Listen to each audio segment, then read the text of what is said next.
Right then, welcome to Triple H. Yes, happy, hungry, hippie. What we're going to cover this week is a really good food recipe.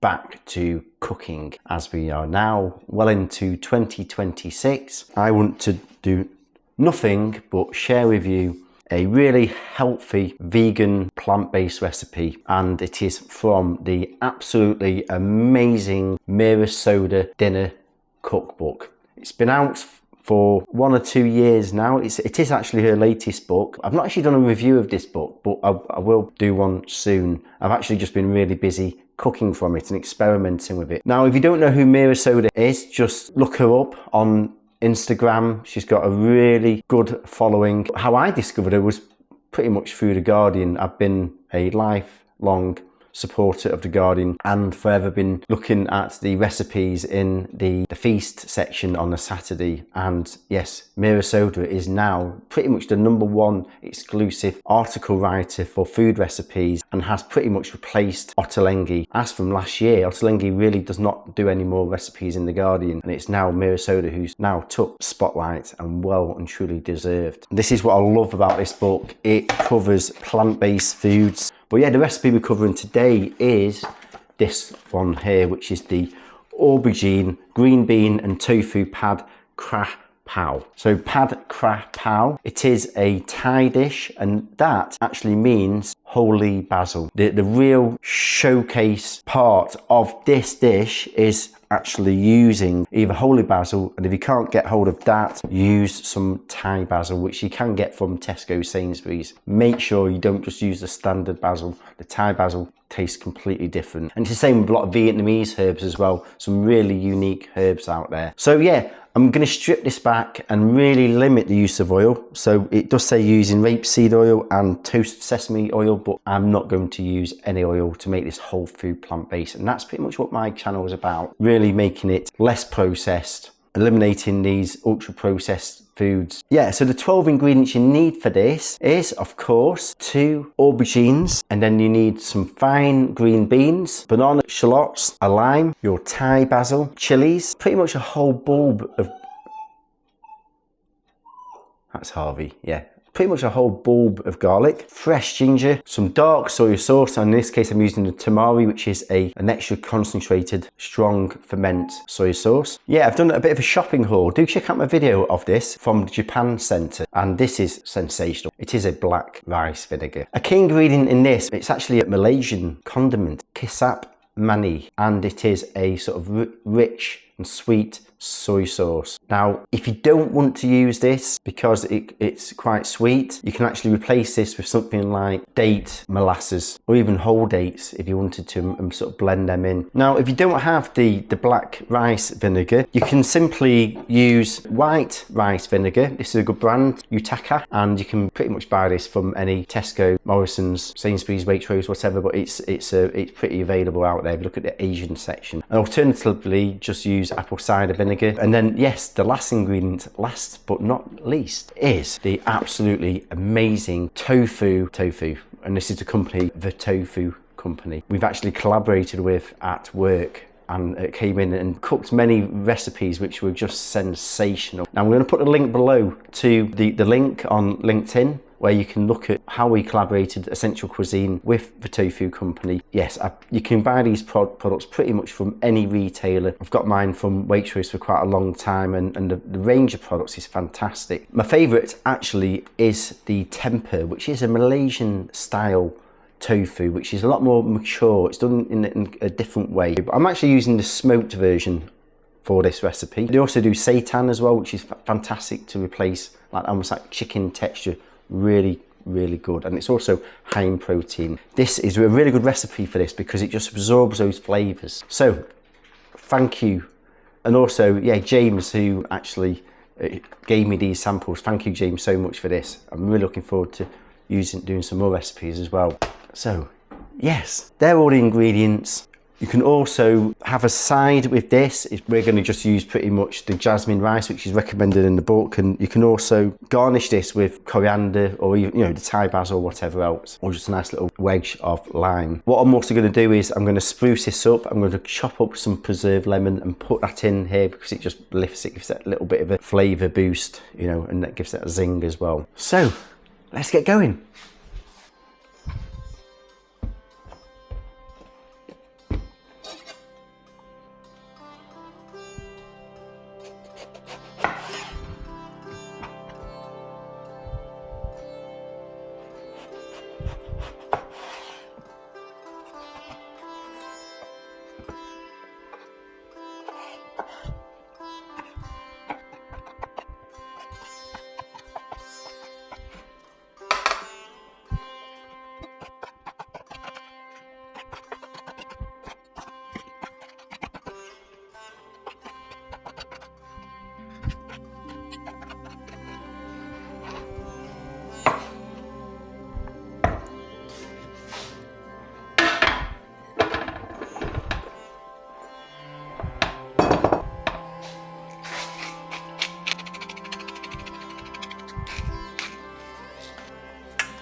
So it's finally done. The smells are just incredible.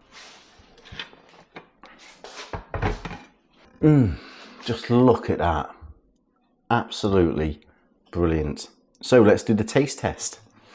And let's hope it gets my wife's approval, because she's not a big fan of tofu. It's really good just to marinate the tofu before you fry it. I've sort of adapted some of the cooking methods from the cookbook. Marinade, but then also really giving it a deep fry, making it crunchy and crispy. So let's taste. I've actually got the jasmine rice cooking in the background. So I'm going to take a combination of a bit of everything. Tofu, the aubergine and the beans.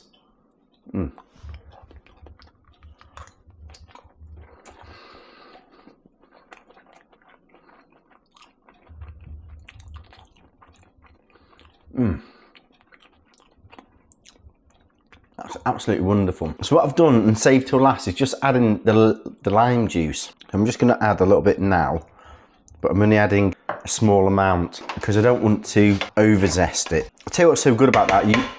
You think that tofu will be chicken. It's just, the texture of it is wonderful.